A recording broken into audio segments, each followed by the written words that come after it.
practice in Washington, D.C. I work with children and adults. I provide them individual psychotherapy, sometimes with parents, sometimes without parents. One area of my specialty is working with people with autism.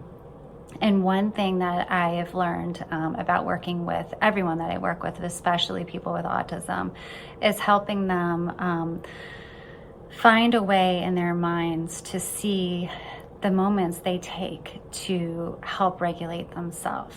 So the topic of dysregulation and regulation is one of the biggest things that I focus on in working with people, because it is the key to happiness and to creating goals and accomplishing goals. So at any time I see, when I'm working with people with autism, any moment that they're trying to take, any action that they're trying to take to help calm themselves, I point that out to them and I help them see that they are actually indeed doing something quite purposeful to help themselves. It's not acting out behaviors they might have learned. It's something that they're trying to do to help themselves in that moment.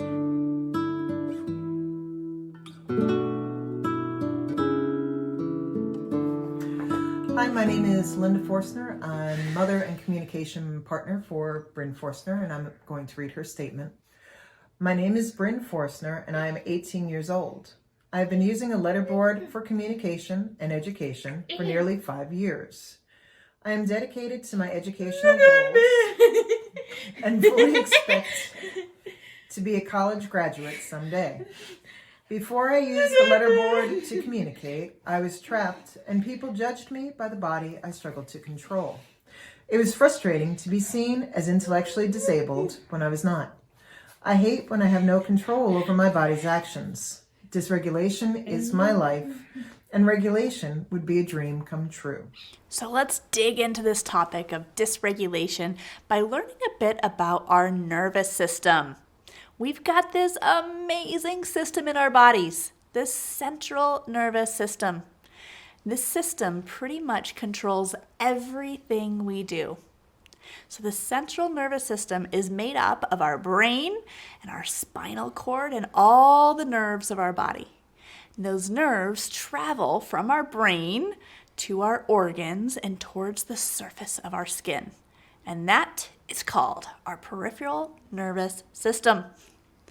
So we've got this central nervous system with our brain and spinal cord, and the peripheral system with the nerves that stem out from there.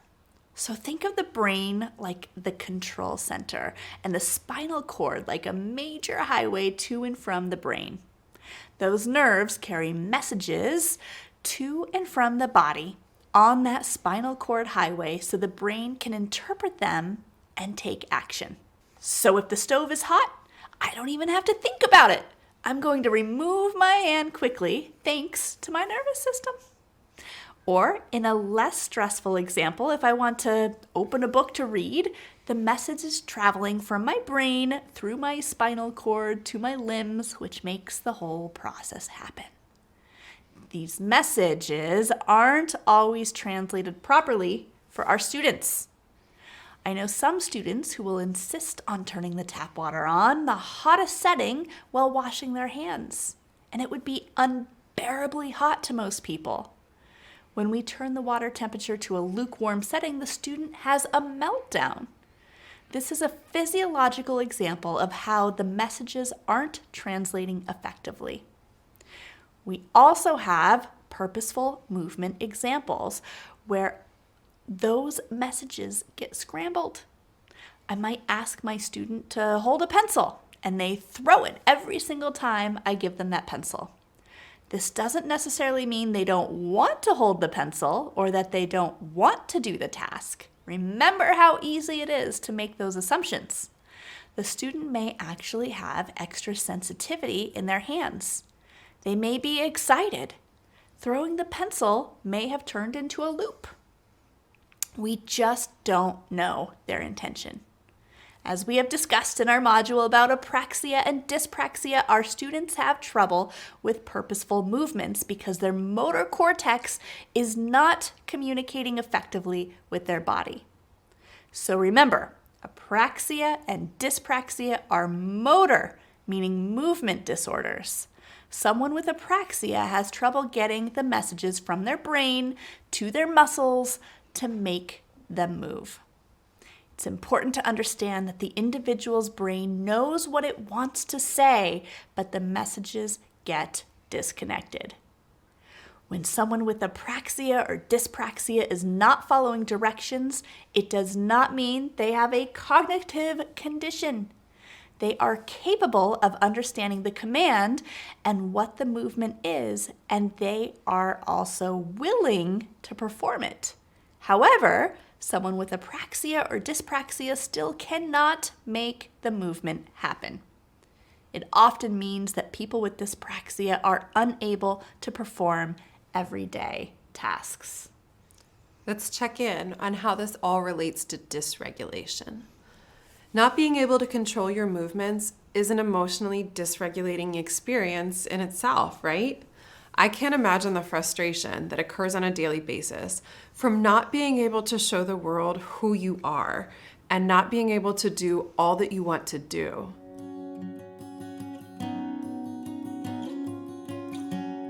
Hi, friends.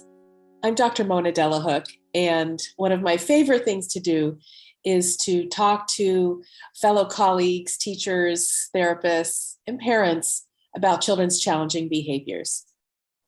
I've studied neuroscience and worked with children for almost 30 years.